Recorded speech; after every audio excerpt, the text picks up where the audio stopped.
हाँ जी प्यारे बच्चों नमस्कार। अज आप गल करांगे 10वीं जमात समाजिक सिक्ख्या पाठ नंबर 1 भारत एक जान पछाण। इस पाठ के प्रश्न उत्तर करांगे।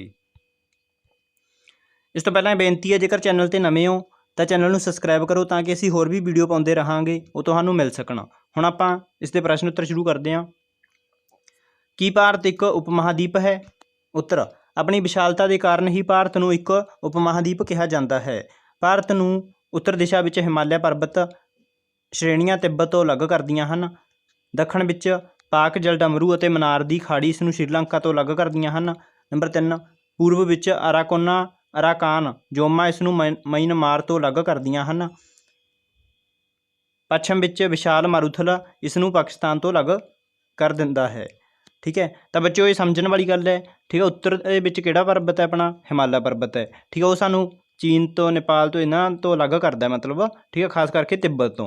ते साडा पूर्व दे विच की है? अराकान जोमा, ये सानूं म्यांमार देश है जिहड़ा उस तो अलग करदा है। ते साडा दक्षिण दे विच की है? दक्षिण दे विच श्रीलंका तो अलग करदा सानूं पाक जलडमरू अते मनार दी खाड़ी। ठीक है, तो पश्चिम दे विच की है? पश्चिम दे विच साडे राजस्थान दे विच जो बहुत वड्डा मारूथल है थार मारूथल, वो सानूं पाकिस्तान तो अलग करदा है।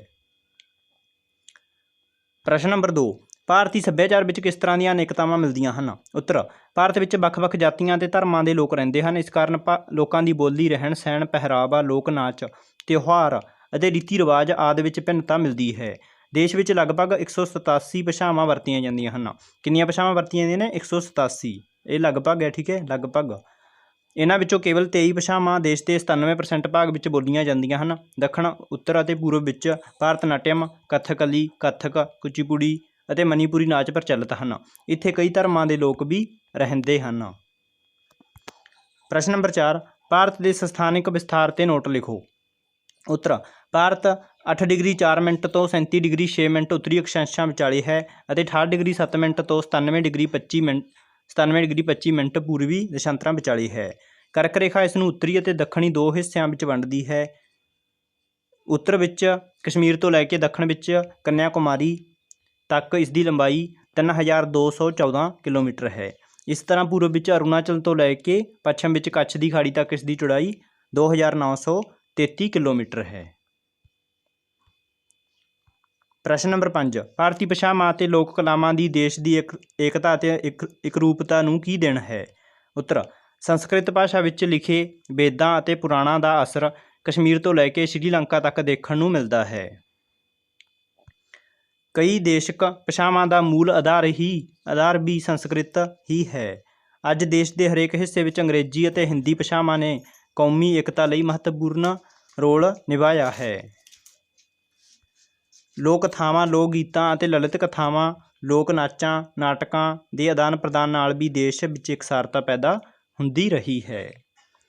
प्रश्न नंबर 6 भारत की खेतरी भिन्नता ਨੂੰ ਕਿਸੇ ਦੋ ਤੱਤਾਂ ਦੁਆਰਾ ਸਮਝਾਓ।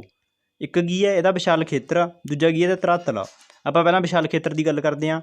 अपनी विशालता के कारण ही भारत एक उपमहादीप कहा जाता है। इस करके भारत ਵਿੱਚ अनेकतावां मिलदियां ਹਨ। ਇੱਥੇ हरेक खेत्र के कुदरती ਅਤੇ मनुखी तत्तां ਵਿੱਚ अंतर स्पष्ट नज़र आउंदा है। धरातल भारत ਵਿੱਚ एक पासे संसार के सब तो पुरातन पहाड़ अरावली पर्बत मौजूद हैं और दूजे पासे नवे जन्मे हिमालय पर्बत हैं। हिमालय तो नदियां द्वारा लिआंदी मिट्टी ने सतलुज गंगा और ब्रह्मपुत्र के विशाल उपजाऊ मैदान बनाए हैं। प्रश्न नंबर 1 भारत दीआं अनेकतावां विच एकता नूं दो तत्थां नाल स्पष्ट करो। ठीक है, की है? एक तां हैगा सभ्याचार। भारत विच वख-वख जातियां धर्मां दे लोक रहिंदे हन। इस कारण लोकां दी बोली रहन सहन पहरावा लोक नाच त्यौहार ਅਤੇ रीति रिवाज आदि ਵਿੱਚ भिन्नता मिलती है। इन्हां ਦੀਆਂ भिन्न लोक कथावां लोक गीतां ललित कथावां लोक नाचां ਅਤੇ नाटकां ਦੇ आदान प्रदान नाल भी देश ਵਿੱਚ इकसारता पैदा हुई है।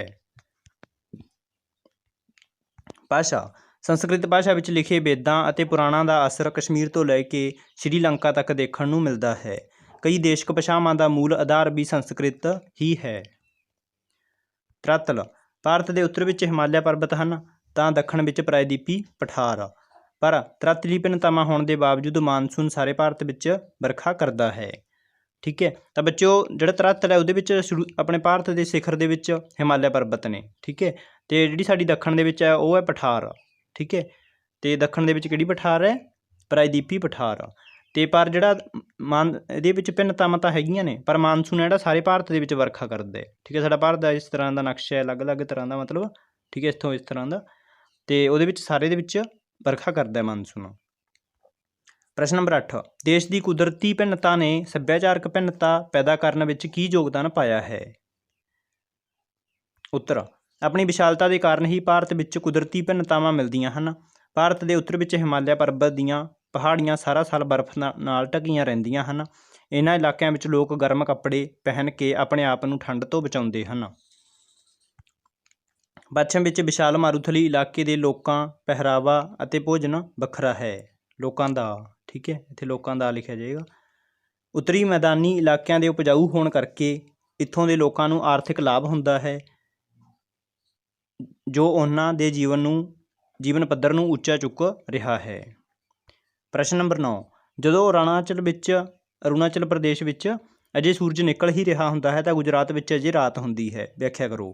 ਉੱਤਰ, ਅਰੁਣਾਚਲ ਪ੍ਰਦੇਸ਼ ਤੋਂ ਗੁਜਰਾਤ ਦੀ ਦੂਰੀ 2933 ਕਿਲੋਮੀਟਰ ਹੈ ਅਤੇ ਦੋਹਾਂ ਵਿਚਕਾਰ 29 ਡਿਗਰੀ 12 ਮਿੰਟ ਦਾ ਦਸ਼ਾਂਤਰੀ ਫਰਕ ਹੈ। ਪੂਰਬ ਦਿਸ਼ਾ ਵਿੱਚ ਹੋਣ ਕਰਕੇ ਅਰੁਣਾਚਲ ਪ੍ਰਦੇਸ਼ ਵਿੱਚ ਸੂਰਜ ਪਹਿਲਾਂ ਨਿਕਲਦਾ ਹੈ। 29 ਡਿਗਰੀ 12 ਮਿੰਟ ਦੇ ਦਸ਼ਾਂਤਰੀ ਫਰਕ ਕਾਰਨ ਹੀ ਗੁਜਰਾਤ ਵਿੱਚ ਸੂਰਜ 2 ਘੰਟੇ ਦੇਰੀ ਨਾਲ ਨਿਕਲਦਾ ਹੈ, ਕਿਉਂਕਿ ਧਰਤੀ ਆਪਣੀ ਧੁਰੀ ਦੁਆਲੇ 4 ਮਿੰਟਾਂ ਵਿੱਚ 1 ਡਿਗਰੀ ਘੁੰਮਦੀ ਹੈ। ਭਾਵ 29 ਡਿਗਰੀ 12 ਮਿੰਟ ਘੁੰਮਣ ਲਈ ਧਰਤੀ ਨੂੰ ਲਗਭਗ 2 ਘੰਟੇ ਲੱਗਣਗੇ। ਇਸ ਲਈ ਜਦੋਂ ਅਰੁਣਾਚਲ ਵਿੱਚ ਅਜੇ ਸੂਰਜ ਨਿਕਲ ਹੀ ਰਿਹਾ ਹੁੰਦਾ ਹੈ ਤਾਂ ਗੁਜਰਾਤ ਵਿੱਚ ਅਜੇ ਰਾਤ ਹੀ ਹੁੰਦੀ ਹੈ। ਤਾਂ ਬੱਚਿਓ ਆਪਾਂ ਸਮਝ ਗਏ ਕਿ ਉਹ ਦੋਹਾਂ ਦੇ ਵਿੱਚ 2 ਘੰਟੇ ਦੇ ਸਮੇਂ ਦਾ ਫਰਕ ਹੈ। ਠੀਕ ਹੈ, ਜਦੋਂ ਉੱਥੇ ਸੂਰਜ ਨਿਕਲ ਗਿਆ ਤਾਂ ਉੱਥੇ 2 ਘੰਟੇ ਲੱਗਣਗੇ ਹਜੇ ਜਾਣ ਤੱਕ। ਵੱਡੇ ਉੱਤਰਾਂ ਵਾਲੇ ਪ੍ਰਸ਼ਨ। ਪ੍ਰਸ਼ਨ ਨੰਬਰ 1, ਭਾਰਤ ਦਾ ਨਾਂ ਕਿਵੇਂ ਪਿਆ? ਇਸ ਦੇ ਆਕਾਰ ਅਤੇ ਪ੍ਰਬੰਧਕੀ ਵੰਡ ਦੀ ਵਿਸਥਾਰ ਨਾਲ ਜਾਣਕਾਰੀ ਦਿਓ। ਉੱਤਰ, ਭਾਰਤ ਦੇ ਨਾਮ ਨਾਲ ਕਈ ਧਾਰਨਾਵਾਂ ਜੁੜੀਆਂ ਹਨ। ਨੰਬਰ 1, ਇੱਕ ਧਾਰਨਾ ਅਨੁਸਾਰ ਇਸ ਦਾ ਪਹਿਲਾ ਨਾਮ ਹਿਮਾਚਲ ਸੇਤੂ ਪ੍ਰਯੰਤਮ ਸੀ। ਆਰੀਆ ਜਾਤੀ ਦੇ ਲੋਕਾਂ ਦੇ ਭਾਰਤ ਵਿੱਚ ਆਉਣ ਨਾਲ ਇਸ ਨੂੰ ਆਰੀਆ ਵਰਤ ਕਿਹਾ ਜਾਣ ਲੱਗਾ। ਰਿਗਵੇਦ ਵਿੱਚ ਇੱਥੋਂ ਦੇ ਇੱਕ ਰਾਜਾ ਭਰਤ ਦੇ ਨਾਮ 'ਤੇ ਇਸ ਨੂੰ ਭਾਰਤ ਕਿਹਾ ਗਿਆ। ਇੱਕ ਹੋਰ ਧਾਰਨਾ ਅਨੁਸਾਰ ਸਿੰਧੂ ਨਦੀ ਦੇ ਨਾਂ 'ਤੇ ਯੂਨਾਨੀ ਲੋਕਾਂ ਨੇ ਇਸ ਨੂੰ ਇੰਡੋਸ ਅਤੇ ਬਾਅਦ ਵਿੱਚ ਰੋਮਨਾਂ ਨੇ ਇਸ ਸ਼ਬਦ ਨੂੰ ਸੁਧਾਰ ਕੇ ਇੰਡਸ ਦਾ ਨਾਂ ਦਿੱਤਾ। ਇਸ ਤਰ੍ਹਾਂ ਅੱਜ ਸਾਡੇ ਦੇਸ਼ ਨੂੰ ਇੰਡੀਆ, ਹਿੰਦੁਸਤਾਨ ਅਤੇ ਭਾਰਤ ਦੇ ਨਾਂ ਨਾਲ ਜਾਣਿਆ ਜਾਂਦਾ ਹੈ। ਆਕਾਰ ਅਤੇ ਪ੍ਰਬੰਧਕੀ ਵੰਡ। ਦੱਖਣੀ ਹਿੱਸੇ ਵਿੱਚ ਪ੍ਰਾਇਦੀਪੀ ਪਠਾਰ ਹੋਣ ਕਰਕੇ ਭਾਰਤ ਦੀ ਸ਼ਕਲ ਇੱਕ ਤਿਕੋਣ ਵਰਗੀ ਹੈ। ਇਸ ਦੇ ਇੱਕ ਪਾਸੇ ਅਰਬ ਸਾਗਰ ਅਤੇ ਦੂਜੇ ਪਾਸੇ ਬੰਗਾਲ ਦੀ ਖਾੜੀ ਹੈ। ਇਸ ਸਮੇਂ ਭਾਰਤ ਦੇ ਕੁੱਲ 28 ਪ੍ਰਾਂਤ ਅਤੇ 8 ਕੇਂਦਰ ਸ਼ਾਸਿਤ ਪ੍ਰਦੇਸ਼ ਹਨ। ਦਿੱਲੀ ਨੂੰ ਨੈਸ਼ਨਲ ਕੈਪੀਟਲ ਟੈਰੀਟਰੀ NCT ਦਾ ਰੁਤਬਾ ਦਿੱਤਾ ਗਿਆ ਹੈ। ਪ੍ਰਸ਼ਨ ਨੰਬਰ 2, ਭਾਰਤ ਦੀ ਭੂਗੋਲਿਕ ਸਥਿਤੀ ਦਾ ਦੇਸ਼ ਦੀ ਸੁਰੱਖਿਆ, ਜਲਵਾਯੂ, ਵਪਾਰ ਅਤੇ ਸੱਭਿਆਚਾਰ 'ਤੇ ਕੀ ਪ੍ਰਭਾਵ ਪੈਂਦਾ ਹੈ? ਉੱਤਰ, ਸਭ ਤੋਂ ਪਹਿਲਾਂ ਆਪਾਂ ਗੱਲ ਕਰਦੇ ਹਾਂ ਸੁਰੱਖਿਆ ਦੀ। ਭਾਰਤ ਦੇ ਉੱਤਰ ਪੂਰਬ ਵਿੱਚ ਹਿਮਾਲਿਆ ਪਰਬਤ ਇੱਕ ਮਜ਼ਬੂਤ ਕੰਧ ਦਾ ਕੰਮ ਕਰਦਾ ਹੈ। ਹਿੰਦ ਮਹਾਸਾਗਰ ਵਿੱਚ ਭਾਰਤ ਦੀ ਕੇਂਦਰੀ ਸਥਿਤੀ ਹੋਣ ਕਰਕੇ ਹੀ ਭਾਰਤ ਨੇ ਇੱਕ ਮਜ਼ਬੂਤ ਸਮੁੰਦਰੀ ਸੈਨਾ ਬਣਾ ਲਈ ਹੈ, ਜਿਸ ਕਰਕੇ ਕਈ ਵਾਰ ਸ਼੍ਰੀਲੰਕਾ ਅਤੇ ਮਾਲਦੀਵ ਵਰਗੇ ਛੋਟੇ ਦੇਸ਼ਾਂ ਦੀ ਵੀ ਸਹਾਇਤਾ ਕੀਤੀ ਹੈ। ਹੁਣ ਗੱਲ ਕਰਦੇ ਹਾਂ ਜਲਵਾਯੂ ਦੀ। ਹਿੰਦ ਮਹਾਸਾਗਰ ਵਿੱਚ ਬਣਨ ਵਾਲੀਆਂ ਮਾਨਸੂਨੀ ਪੌਣਾਂ ਹਿਮਾਲਿਆ ਪਰਬਤ ਨਾਲ ਟਕਰਾ ਕੇ ਵਰਖਾ ਕਰਦੀਆਂ ਹਨ। ਇਸ ਤਰ੍ਹਾਂ ਭਾਰਤ ਇੱਕ ਮਾਨਸੂਨੀ ਜਲਵਾਯੂ ਵਾਲਾ ਦੇਸ਼ ਹੈ। ਵਪਾਰ। ਹਿੰਦ ਮਹਾਸਾਗਰ ਵਿੱਚ ਭਾਰਤ ਦੀ ਸਥਿਤੀ ਨੇ ਇਸ ਦੇ ਵਪਾਰ ਨੂੰ ਯੂਰਪ ਅਤੇ ਅਮਰੀਕਾ ਨਾਲ ਜੋੜਿਆ ਹੈ। ਦੂਜੇ ਪਾਸੇ ਆਸਟ੍ਰੇਲੀਆ, ਅਫਰੀਕਾ ਅਤੇ ਏਸ਼ੀਆ ਦੇ ਦੇਸ਼ ਵੀ ਭਾਰਤ ਨਾਲ ਵਪਾਰਕ ਸੰਬੰਧ ਕਾਇਮ ਕਰਦੇ ਹਨ। ਸੱਭਿਆਚਾਰ। ਭਾਰਤ ਦੇ ਉੱਤਰ ਵਿੱਚ ਹਿਮਾਲਿਆ ਪਰਬਤ ਦੀਆਂ ਪਹਾੜੀਆਂ ਸਾਰਾ ਸਾਲ ਬਰਫ਼ ਨਾਲ ਢੱਕੀਆਂ ਰਹਿੰਦੀਆਂ ਹਨ। ਇਹਨਾਂ ਇਲਾਕਿਆਂ ਵਿੱਚ ਲੋਕ ਗਰਮ ਕੱਪੜੇ ਪਹਿਨ ਕੇ ਆਪਣੇ ਆਪ ਨੂੰ ਠੰਡ ਤੋਂ ਬਚਾਉਂਦੇ ਹਨ। ਪੱਛਮ ਵਿੱਚ ਵਿਸ਼ਾਲ ਮਾਰੂਥਲੀ ਇਲਾਕੇ ਦੇ ਲੋਕਾਂ ਦਾ ਪਹਿਰਾਵਾ ਅਤੇ ਭੋਜਨ ਵੱਖਰਾ ਹੈ। ਬਾਹਰੋਂ ਆਏ ਵੱਖ-ਵੱਖ ਪ੍ਰਜਾਤੀਆਂ ਦੇ ਲੋਕਾਂ ਨੇ ਭਾਰਤ ਦੇ ਸੱਭਿਆਚਾਰ ਨੂੰ ਅਮੀਰ ਕੀਤਾ ਹੈ। ਪ੍ਰਸ਼ਨ ਨੰਬਰ 3 ਹੈਗਾ ਸਾਡੇ ਕੋਲ, ਭਾਰਤ ਇੱਕ ਭਿੰਨਤਾਵਾਂ ਵਾਲਾ ਦੇਸ਼ ਹੈ, ਇਸ ਕਥਨ ਦੀ ਵਿਆਖਿਆ ਕਰੋ। ਤਾਂ ਭਾਰਤ ਵਿੱਚ ਕੀ ਭਿੰਨਤਾਵਾਂ ਨੇ? ਵਿਸ਼ਾਲਤਾ, ਠੀਕ ਹੈ, ਇਹਦਾ ਧਰਾਤਲ। ਤਾਂ ਆਪਾਂ ਪਹਿਲਾਂ ਵਿਸ਼ਾਲਤਾ ਦੀ ਗੱਲ ਕਰਦੇ ਹਾਂ। ਆਪਣੀ ਵਿਸ਼ਾਲਤਾ ਦੇ ਕਾਰਨ ਹੀ ਭਾਰਤ ਨੂੰ ਇੱਕ ਉਪ ਮਹਾਂਦੀਪ ਕਿਹਾ ਜਾਂਦਾ ਹੈ। ਇਸ ਕਰਕੇ ਭਾਰਤ ਵਿੱਚ ਅਨੇਕਤਾਵਾਂ ਮਿਲਦੀਆਂ ਹਨ। ਧਰਾਤਲ। ਭਾਰਤ ਵਿੱਚ ਇੱਕ ਪਾਸੇ ਸੰਸਾਰ ਦੇ ਸਭ ਤੋਂ ਪੁਰਾਤਨ ਪਹਾੜ ਅਰਾਵਲੀ ਪਰਬਤ ਮੌਜੂਦ ਹਨ ਅਤੇ ਦੂਜੇ ਪਾਸੇ ਨਵੇਂ ਜਨਮੇ ਹਿਮਾਲਿਆ ਪਰਬਤ ਹਨ। ਹਿਮਾਲਿਆ ਤੋਂ ਨਦੀਆਂ ਦੁਆਰਾ ਲਿਆਂਦੀ ਮਿੱਟੀ ਨੇ ਸਤਲੁਜ, ਗੰਗਾ, ਬ੍ਰਹਮਪੁੱਤਰ ਦੇ ਵਿਸ਼ਾਲ ਮੈਦਾਨ ਬਣਾਏ ਹਨ। ਜਲਵਾਯੂ ਭਾਰਤ ਦੇ ਉੱਤਰ ਵਿੱਚ ਹਿਮਾਲਿਆ ਹੋਣ ਕਰਕੇ ਪਹਾੜਾਂ ਵਿੱਚ ਠੰਡ ਅਤੇ ਮੈਦਾਨੀ ਇਲਾਕਿਆਂ ਦੀ ਜਲਵਾਯੂ ਕਠੋਰ ਹੁੰਦੀ ਹੈ। ਦੱਖਣੀ ਹਿੱਸਾ ਭੂ ਮੱਧ ਰੇਖਾ ਦੇ ਕੋਲ ਹੋਣ ਕਰਕੇ ਗਰਮ ਰਹਿੰਦਾ ਹੈ। ਭਾਰਤ ਦੇ ਪੂਰਬ ਵਿੱਚ ਬਹੁਤ ਵਰਖਾ ਹੁੰਦੀ ਹੈ, ਜਦਕਿ ਪੱਛਮ ਵਿੱਚ ਥਾਰ ਮਾਰੂਥਲ ਖੁਸ਼ਕ ਹੀ ਰਹਿੰਦਾ ਹੈ। ਪ੍ਰਵਾਸੀ ਬਾਹਰੋਂ ਆਏ ਵੱਖ-ਵੱਖ ਪ੍ਰਜਾਤੀਆਂ ਅਤੇ ਧਰਮਾਂ ਦੇ ਲੋਕਾਂ ਨੇ ਭਾਰਤ ਦੇ ਸੱਭਿਆਚਾਰ ਵਿੱਚ ਭਿੰਨਤਾ ਲਿਆਂਦੀ ਹੈ। ਸੱਭਿਆਚਾਰ ਭਾਰਤ ਵਿੱਚ ਲੋਕਾਂ ਦੀ ਬੋਲੀ, ਰਹਿਣ-ਸਹਿਣ, ਪਹਿਰਾਵਾ, ਲੋਕ ਨਾਚ, ਤਿਉਹਾਰ ਅਤੇ ਰੀਤੀ ਰਿਵਾਜ ਆਦਿ ਵਿੱਚ ਭਿੰਨਤਾ ਮਿਲਦੀ ਹੈ। ਦੇਸ਼ ਵਿੱਚ 187 ਭਾਸ਼ਾਵਾਂ ਬੋਲੀਆਂ ਜਾਂਦੀਆਂ ਹਨ। ਪ੍ਰਸ਼ਨ ਨੰਬਰ 4 ਦੇਸ਼ ਵਿੱਚ ਮਿਲਣ ਵਾਲੀ ਖੇਤਰੀ ਭਿੰਨਤਾ ਨੂੰ ਕਿਹੜੇ ਤੱਤ ਪ੍ਰਭਾਵਿਤ ਕਰਦੇ ਹਨ? ਉੱਤਰ ਵਿਸ਼ਾਲਤਾ। ਆਪਣੀ ਵਿਸ਼ਾਲਤਾ ਦੇ ਕਾਰਨ ਹੀ ਭਾਰਤ ਨੂੰ ਇੱਕ ਉਪ ਮਹਾਂਦੀਪ ਕਿਹਾ ਜਾਂਦਾ ਹੈ। ਇਸ ਕਰਕੇ ਭਾਰਤ ਵਿੱਚ ਅਨੇਕਤਾਵਾਂ ਮਿਲਦੀਆਂ ਹਨ। ਧਰਾਤਲ ਭਾਰਤ ਵਿੱਚ ਇੱਕ ਪਾਸੇ ਸੰਸਾਰ ਦੇ ਸਭ ਤੋਂ ਪੁਰਾਤਨ ਪਹਾੜ ਅਰਾਵਲੀ ਪਰਬਤ ਮੌਜੂਦ ਹਨ ਅਤੇ ਦੂਜੇ ਪਾਸੇ ਨਵੇਂ ਜਨਮੇ ਹਿਮਾਲਿਆ ਪਰਬਤ ਹਨ। ਹਿਮਾਲਿਆ ਤੋਂ ਨਦੀਆਂ ਦੁਆਰਾ ਲਿਆਂਦੀ ਮਿੱਟੀ ਨੇ ਸਤਲੁਜ, ਗੰਗਾ, ਬ੍ਰਹਮਪੁੱਤਰ ਦੇ ਵਿਸ਼ਾਲ ਮੈਦਾਨ ਬਣਾਏ ਹਨ। ਜਲਵਾਯੂ ਭਾਰਤ ਦੇ ਉੱਤਰ ਵਿੱਚ ਹਿਮਾਲਿਆ ਪਰਬਤ ਹੋਣ ਕਰਕੇ ਪਹਾੜਾਂ ਵਿੱਚ ਠੰਡ ਅਤੇ ਮੈਦਾਨੀ ਇਲਾਕਿਆਂ ਦੀ ਜਲਵਾਯੂ ਕਠੋਰ ਹੁੰਦੀ ਹੈ। ਦੱਖਣੀ ਹਿੱਸਾ ਭੂ ਮੱਧ ਰੇਖਾ ਦੇ ਕੋਲ ਹੋਣ ਕਰਕੇ ਗਰਮ ਰਹਿੰਦਾ ਹੈ। ਭਾਰਤ ਦੇ ਪੂਰਬ ਵਿੱਚ ਬਹੁਤ ਵਰਖਾ ਹੁੰਦੀ ਹੈ, ਜਦਕਿ ਪੱਛਮ ਵਿੱਚ ਥਾਰ ਮਾਰੂਥਲ ਖੁਸ਼ਕ ਹੀ ਰਹਿੰਦਾ ਹੈ। ਪ੍ਰਵਾਸ ਬਾਹਰੋਂ ਆਏ ਵੱਖ-ਵੱਖ ਪ੍ਰਜਾਤੀਆਂ ਅਤੇ ਧਰਮਾਂ ਦੇ ਲੋਕਾਂ ਨੇ ਭਾਰਤ ਦੇ ਸੱਭਿਆਚਾਰ ਵਿੱਚ ਭਿੰਨਤਾ ਲਿਆਂਦੀ ਹੈ। ਸੱਭਿਆਚਾਰ ਭਾਰਤ ਵਿੱਚ ਲੋਕਾਂ ਦੀ ਬੋਲੀ, ਰਹਿਣ-ਸਹਿਣ, ਪਹਿਰਾਵਾ, ਲੋਕ ਨਾਚ, ਤਿਉਹਾਰ ਅਤੇ ਰੀਤੀ ਰਿਵਾਜ ਆਦਿ ਵਿੱਚ ਭਿੰਨਤਾ ਮਿਲਦੀ ਹੈ। ਦੇਸ਼ ਵਿੱਚ 187 ਭਾਸ਼ਾਵਾਂ ਬੋਲੀਆਂ ਜਾਂਦੀਆਂ ਹਨ। ਪ੍ਰਸ਼ਨ ਨੰਬਰ 5 ਭਾਰਤ ਦੀ ਅਨੇਕਤਾ ਵਿੱਚ ਏਕਤਾ ਬਣਾਈ ਰੱਖਣ ਲਈ ਕਿਹੜੇ ਤੱਤ ਜ਼ਿੰਮੇਵਾਰ ਹਨ? ਉੱਤਰ ਸੱਭਿਆਚਾਰ ਭਾਰਤ ਵਿੱਚ ਵੱਖ-ਵੱਖ ਜਾਤੀਆਂ ਅਤੇ ਧਰਮਾਂ ਦੇ ਲੋਕ ਰਹਿੰਦੇ ਹਨ। ਇਸ ਕਾਰਨ ਲੋਕਾਂ ਦੀ ਬੋਲੀ, ਰਹਿਣ-ਸਹਿਣ, ਪਹਿਰਾਵਾ ਅਤੇ ਲੋਕ ਨਾਚ, ਤਿਉਹਾਰ ਅਤੇ ਰੀਤੀ ਰਿਵਾਜ ਆਦਿ ਵਿੱਚ ਭਿੰਨਤਾ ਮਿਲਦੀ ਹੈ।